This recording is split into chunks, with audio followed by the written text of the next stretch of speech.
Welcome to this video on using the Component Studio in HotDocs Author to make bulk edits to your components.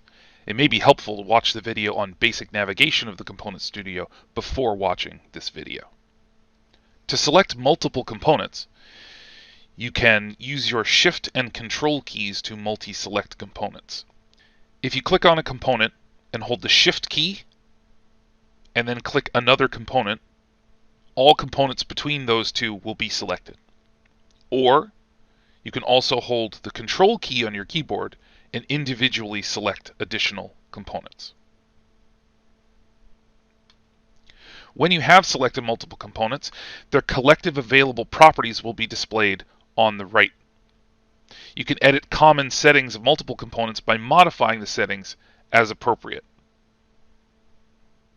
Any selected component that shares that property will honor that change.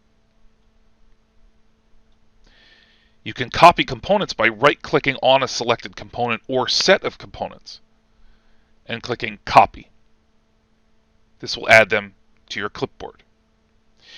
You can then paste into another open Component Studio by right-clicking in the component panel and clicking Paste.